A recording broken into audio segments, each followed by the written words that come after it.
वहाँ पे से उनके दोस्त की बीवी से मुझे पता चला ये 8 साल से शादीशुदा था उसके साथ में, और उसको ये कह के छोड़ दिया कि इसका बॉयफ्रेंड है। उसके ऊपर भी उसने 30 से 40 लाख रुपए का कर्जा किया। और दीपेश ने मुझे बताया था कि मैं अनाथ हूँ, मेरा कोई नहीं है। और उनके दोस्त की बीवी ने ही मुझे बताया कि इनके माँ बाप भी जिंदा हैं और इनका एक भाई है, 2 बहनें हैं। ये टोटल 4 भाई बहन हैं और सब गुजरात में गाँव में रहते हैं। उसके बाद जब जनवरी में 14 जनवरी को मैं महिंद्रा पार्क पुलिस स्टेशन गई कि इन्होंने मेरे साथ ऐसे-ऐसे किया है।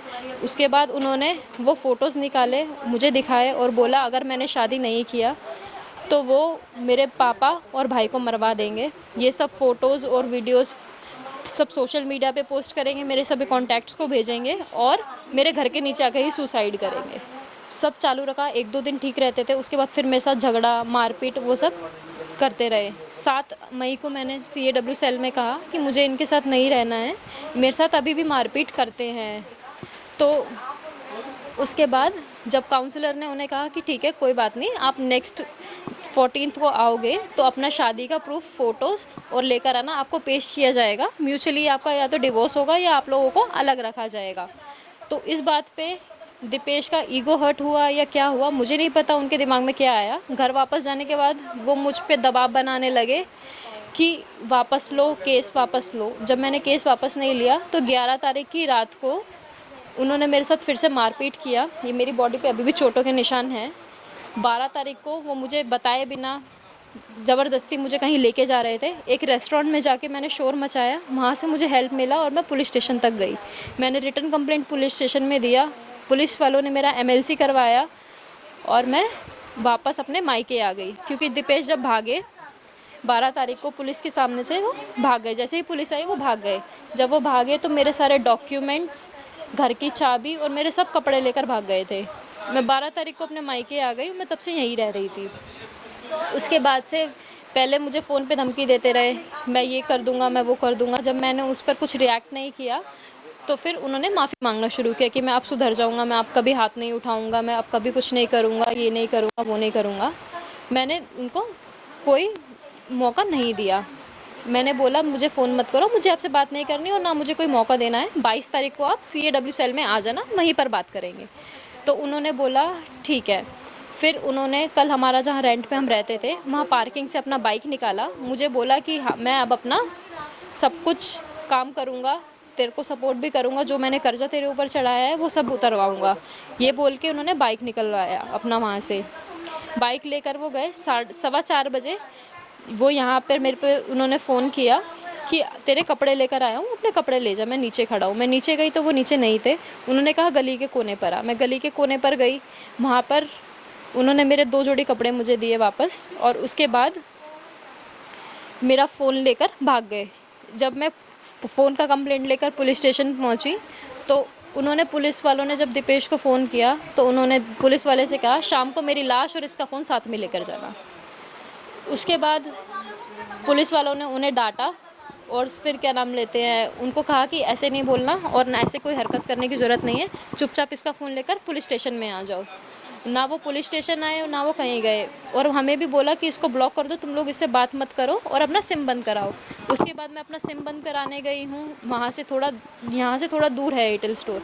मैं वहाँ गई, अपना सिम बंद कराया, वापस आई हूँ। वहाँ से फिर मैंने एक नया सिम भी ख़रीदा है और 7:30 बजे हम घर आए हैं। 7:30 बजे आने के बाद मैंने अपना फ़ोन थेफ्ट का FIR किया है। मैं बैंक में बात ही कर रही थी कि मेरा फ़ोन ऐसे चोरी हो गया है, मेरे को अपना अकाउंट फ्रीज़ करवाना है। तो मुझे बैंक वालों ने बताया 6:24 पर मेरे अकाउंट से कोई ट्रांजैक्शन भी हुआ है। तो मैंने उनको वही कंप्लेंट भी किया कि वो ट्रांजैक्शन मैंने नहीं किया है। मैं वही बात कर रही थी, उतने में हमारे घर का बेल बजा और फिर उन्होंने कुंडी बजाई। मम्मी बाहर, क्योंकि मैं बैंक वालों से बात कर रही थी, तो मम्मी ने आकर देखा तो दीपेश थे। वो खोल रहे थे, बोल रहे थे दरवाज़ा खोल, देख अब मैं तुझे ज़िंदा नहीं छोड़ूंगा, मेरे साथ नहीं रहेगी तो तू ज़िंदा भी नहीं रहेगी। दरवाज़ा बजाने लगे। जब हमने दरवाज़ा नहीं खोला, मैंने मम्मी को बोला तुम अंदर आ जाओ, मैं पुलिस को फ़ोन करती हूँ। मैंने पुलिस को फ़ोन लगाया तो कहता मुझे फंसाओगे, अब देखो मैं तुम्हें कैसे फंसा के जाता हूँ। उन्होंने इतना बोला। जब तक मैं पुलिस से बात कर रही थी, थोड़ी देर बाद मैंने चीखने की आवाज़ें सुनाई दी। जब हम बाहर आए तो देखा दीपेश यहाँ नहीं थे, और हमने ऊपर से बालकनी से देखा तो वो नीचे लेटे हुए थे और लोग आग बुझा रहे थे।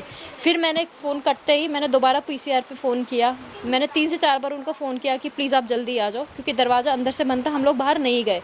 हमने नीचे देखा, हमने सिर्फ पुलिस वालों को फ़ोन किया कि आप लोग प्लीज़ जल्दी आ जाओ। गली में इतनी भीड़ लग चुकी थी और सब चिल्ला रहे थे, ये कर रहे थे। हम डर गए थे, इसलिए हमने दरवाज़ा नहीं खोला और ना हम नीचे गए। जैसे ही पुलिस आई, हम लोगों ने दरवाज़ा खोला और हम नीचे गए और फिर पुलिस के साथ ही हम पुलिस स्टेशन गए। आपने जिस तरीके से बताया कि आप उत्तम नगर में उनके साथ में रहते थे, कितने टाइम से आप उनके साथ? शादी के बाद से ही रह रहे थे।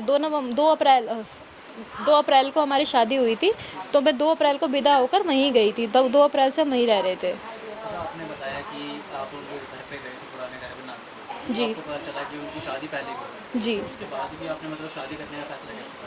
मैंने आपको बताया ना, वो मुझे ब्लैकमेल कर रहे थे। जो उनके पास स्क्रीन रिकॉर्डिंग था और स्क्रीनशॉट्स थे वीडियो कॉल के, उन्होंने मुझे दिखाया और बोला कि मैं ये सब करूँगा। कब तक मतलब इस तरीके की जो ब्लैकमेलिंग थी वो करते 2 महीना। जनवरी में मुझे पता चला था, उसके बाद पहले तो उन्होंने कुछ नहीं किया, 4-5 दिन, उसके बाद से उन्होंने मुझे ब्लैकमेल करना शुरू किया। थे? आप क्या करते मैं जॉब करती हूँ थे? डेलॉइट में। कभी उन्होंने बताया कि उनका फैमिली बैकग्राउंड कैसा है? उन्होंने मुझे कभी नहीं बताया था, मुझे दूसरों से ही पता चला। जब भी मैंने कन्फ्रंट किया, उन्होंने हमेशा मुझे झूठ ही बोला। पहले बोलते थे कि कोई भी नहीं है, मैं अनाथ हूँ। जब पता चला घर वाले हैं, तो फिर कहने लगे वो मेरे सौतेले। इनकी जो पहले वाइफ थी, जब उनसे बात हुई आप? जी, मैंने उनको फ़ोन किया था, उन्होंने ही मुझे बताया कि 8 साल से मैं इसके साथ थी। मेरे साथ भी मारपीट करता था, बोलता था तेरा बॉयफ्रेंड है।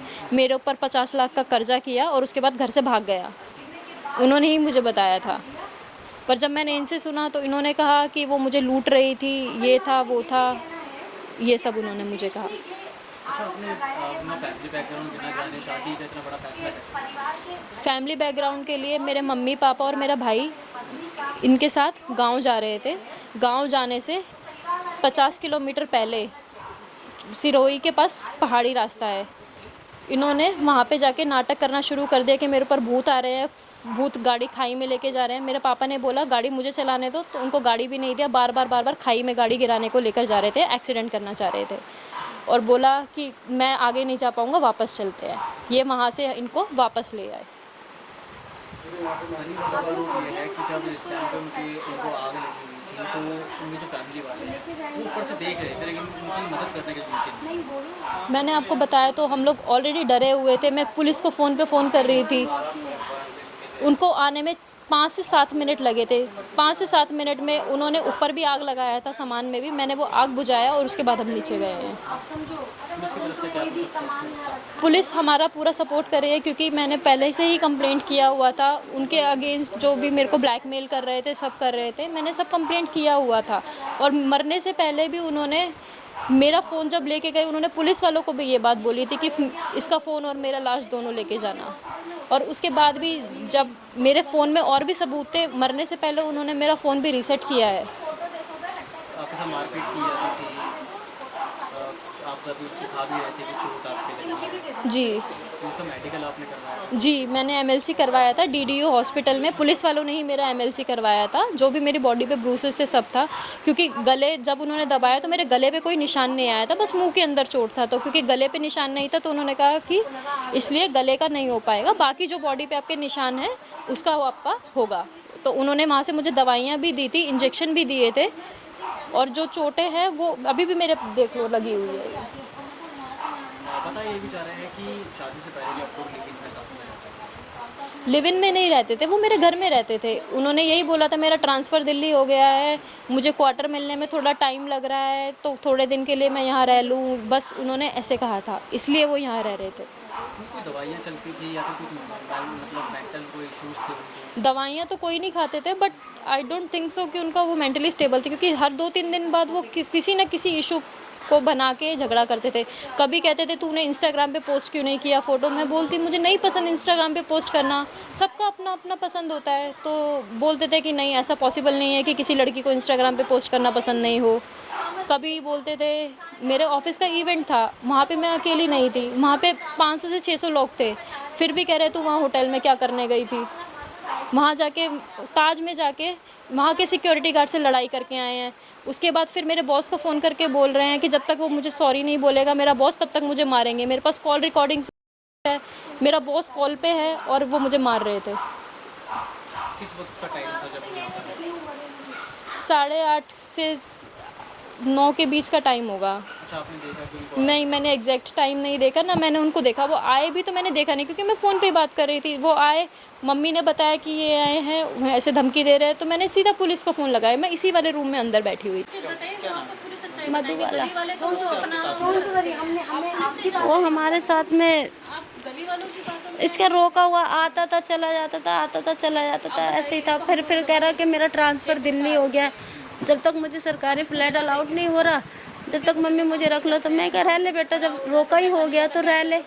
तो फिर ऐसे हुआ, फिर मम्मी अभी हो जाएगा, अभी थोड़ा टाइम लगेगा, ऐसे करके मतलब हमें टालता रहा। आपके साथ जब वो रह रहे हमने बोला था शादी में 7 से 8 लोग आएंगे, ज़्यादा रिश्तेदार नहीं आ रहे, सिर्फ एक ही खड़ा था और ऐसे हालात। नहीं, हमारे घर पे नहीं, जो शादी के बाद मार पिटाई करी है उसने, शादी से पहले नहीं मारा इसको। शादी से पहले इसको ब्लैकमेल वगैरह कर रहा था, वो हमें नहीं पता था, हमें वो अब पता चला है, हमें पहले नहीं पता था कि नहीं।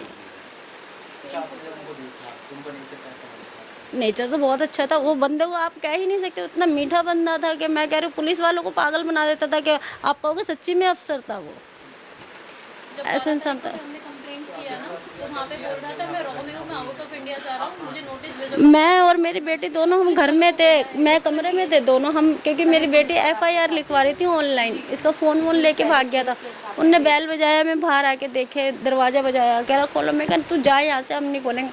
फिर वो धमकी देने लग गया। हाँ, वो इस कह रहा तेरे को मैं जिंदा नहीं छोड़ूंगा, तेरे को मारने आया हूँ। तो इसने बोला तो मम्मी तुम अंदर आ जाओ, उसको बोलने दो। हाँ, तो मैंने कहा तू जा यहाँ से। तो कह रहा देखो तुम वो नहीं करोगे तो अब मैं तुम्हारे को कैसे फंसा के जाता हूँ, ऐसे बोला उसने। फिर ये कह रही मम्मी तुम अंदर आ जाओ। फिर मैं अंदर चली गई। उसके थोड़ी 2-4 मिनट बाद कि उसके चीखने की आवाज़ें आई है हमारे को, सिर्फ हमने नहीं देखा उसने आग लगाई है क्या करा है, क्योंकि हम रूम में चले गए थे। क्योंकि ये लड़की फिर ये कॉल करने लग गई थी PCR को, तो हमने बोला कह रही मम्मी मैं PCR को कॉल कर रही हूँ, वो अपने आप इसको लेके जाएंगे। तो जब तक हम PCR को कॉल कर रहे थे, जब तक तो उसके चीखने की आवाज़ें आई है। फिर हमने ऊपर से झाँक के देखा है तो नीचे गली वाले उसकी आग बुझा रहे थे, वो गली में लेटा हुआ था। गली वाले कह रहे थे कि नीचे आ जाओ, मैंने कहा हम नहीं आएंगे जब तक पुलिस नहीं आएगी। पुलिस आई है, हमने 3-4 कॉल पुलिस वालों को की है, पुलिस आई है, उसके बाद हम दोनों जनी नीचे गए हैं। किसी के बोलने से कुछ नहीं। कंप्लेंट तो उसकी 19 अप्रैल से हुई है, केस चल रहा है उसके ऊपर। ये उसमें एकदम वुमेन सेल में भी चल रहा है और उत्तम नगर थाने में भी कंप्लेंट है उसकी। काउंसलिंग के लिए हर हफ्ते जा रहे थे, अभी इनको 22 तारीख को फिर जाना था। सारे उन्होंने प्रूफ लेके बुलाया था कि सारे शादी के प्रूफ लेके आना, 22 तारीख को बुलाया था। अभी 14 तारीख को बुलाया था तो वो नहीं पहुंचा, तो उसको नोटिस नहीं ये सब नहीं बोला उन्होंने, बस ये बोला कि वो 9 तो गए तो थे, बताते रहे गए थे, हमारे को रास्ते से ऐसे करके वापस ले। अगर हम उस टाइम पे ज़्यादा करते तो वो हम 3 जने थे, हमारे को ख़त्म कर देता है। शादी से पहले तो नेचर में ऐसा कुछ था नहीं कि अगर पहले बीच में ये था, हमारे को जनवरी में उसके थोड़ा पता लगा था कि ऐसे ऐसे उसकी शादी से पहले भी कोई मतलब वाइफ थी जिसके साथ वो पहले का रहा करता था। तो जब हमने पुलिस स्टेशन में रिपोर्ट वगैरह करी थी कि ऐसे ऐसे हम उस बहन को लेकर और उसको लेकर पुलिस स्टेशन गए थे, बट वहाँ पे उसने उसको साइड में ले आके जो उसके वीडियोस फोटोज़ उसने रखे हुए थे उससे ब्लैकमेल करके उसको डरा के धमका के उसकी जो रिपोर्ट थी वो वापस करवा ली। और फिर कुछ नहीं, वो हो गया मामला। फिर उसके बाद ये था कि चलो अब जो हो गया सो हो गया, अब मैं इसको प्यार बहुत करता हूँ, ये है वो है। इसने भी हमें ये बोला, बट हमें ये नहीं पता था ये किस दबाव में है, किस वजह से ऐसा बोल रही है। तो हमें यह था कि भाई प्यार करते हैं, कोई बात नहीं। अब फिर यही है, फिर हमने ये वो इसने भी यही बोला कि मैं लास्ट एक मौका दे दो, बस मैं आप सब सच बता रहा हूँ तुम्हारे को, जो भी है ये है वो है। उसने सब कुछ बताया। उसके बाद फिर शादी के लिए वो भी था, भाई ये भी थे, राज़ी हो गए, शादी कर दी। शादी के 2-4 दिन बाद ही ये इसके बताएं कि वो मारता पीटता। हमें पता चला है 19 अप्रैल को कि जब इसकी सहेली का हमारे पास फ़ोन आया कि ऐसे ऐसे उसको बचा लो, वो उसको मार देगा, नहीं तो जल्दी से उसके घर पहुँचो। तो फिर हम तुरंत इसके घर गए। जब तो उसके घर गए हम, तो वो ज़मीन पे पड़ा हुआ था, मतलब वैसे सोया हुआ था। और फिर हमने जैसे इससे पूछा तो ये कह रही इसने मुझे मारा है बहुत ज़्यादा। तो हमने जैसे बोला कोई बात नहीं चलो पुलिस स्टेशन चलो, तो वो वहीं से भाग गया। हाँ, फिर वो पुलिस स्टेशन आया ही नहीं है। फिर हम वहाँ पे पुलिस स्टेशन में रिपोर्ट लिखा के आए। पुलिस वालों ने बोला कि कल वुमेन सेल्स में जाना है, क्योंकि आज संडे था, तो इसलिए वो उन्होंने रिपोर्ट वगैरह जो कंप्लेंट थी वो लिख ली, बाकी उन्होंने कल बोला वहाँ जाओ। तो फिर वो वुमेन सेल में अगले दिन जब हम गए तो वहाँ पे उन्होंने कंप्लेंट वगैरह जो भी होती है वो लिखी, रिपोर्ट वगैरह उन्होंने जो भी करना था वो करा। और फिर काउंसलिंग के लिए उन्होंने उनको डेट दी कि काउंसलिंग पे जब जब बुलाएं तब तब आना। फिर काउंसलिंग पे जब जाते रहते थे, फिर ये था, अब फिर एकदम से अभी हमारे को भी पता लगा कि ऐसे ऐसे दोबारा से उसने, कल मैं ऑफिस में था, मेरे को फ़ोन आया शाम को 4:30 या 5 बजे, नहीं 5:15 बजे के आसपास फ़ोन आया मेरे को। शादी के बाद में आपको ऐसा लगने लगा, मतलब लगा आपको भी कि देखो नहीं, हमारे को तो जब 19 अप्रैल को जब पहली बार बताया था इनने कि उसने ऐसे मारा है, तो हमने तो ये इसको जब ये कहा था, देख तेरी चॉइस है, अगर तुझे साथ रहना है तो तू हमें बता दे, हम चल तेरे साथ, अगर नहीं रहना है तो तू हमें बता दे।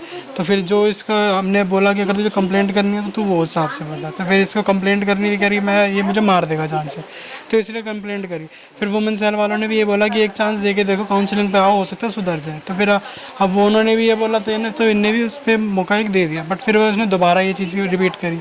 तो हमें जब पता लगा कि ये इसने रेस्टोरेंट से फ़ोन करा था, पहले मम्मी के पास आया, मेरे पास, फिर मम्मी का फ़ोन आया कि ऐसे वो रेस्टोरेंट में बैठी हुई है, वो उसको कहीं ले जा रहा था, उसको कल रात को बहुत मारा है ये वो।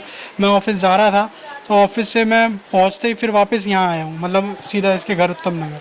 फिर वहाँ गए हैं, फिर वहाँ पुलिस स्टेशन में पूरे दिन बैठे रहे, वहाँ कंप्लेंट वगैरह जो थी वो लिखवाई।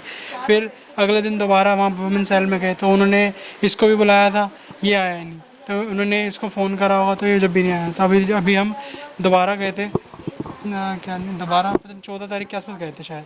तो फिर उसमें हम गए थे, तो उन्होंने फिर इसको बोला था, तो ये आया नहीं, तो उन्होंने इसको नोटिस भेजा। 22 तारीख को बुलाया था, तो 22 तारीख के लिए इसको नोटिस भेजा हुआ था। अब ये आया नहीं, हमने उससे पहले ही हरकत कर दी। अच्छा, आपकी कहीं बात हुई थी उससे? मेरी कोई बात नहीं, मेनली वो हमसे, मेरे को या मेरी मम्मी को या मेरे पापा को फ़ोन कर ही नहीं रहा था। जो भी ये सब हो रहा था उस दौरान वो फ़ोन करता था तो इसी को ही करता था, फ़ोन मैसेज जो भी करता था इसी को करता था, हमें कुछ फ़ोन मैसेज भी नहीं करता था। वो बस हमें किस लिए फ़ोन करता था कि जब इसके बारे में कुछ भी ऐसे अनाप शनाप बोलना हो, कि मतलब अपने आप को सही साबित करने के लिए इसके बारे में कुछ भी बोल बाल के इसको हमारे बारे में बोलता था, हमारे को इसके बारे में कुछ भी अनाप शनाप बोल के, ताकि हम उसकी साइड हो जाए, उसका फेवर लें, ऐसी चीज़ें करते हैं।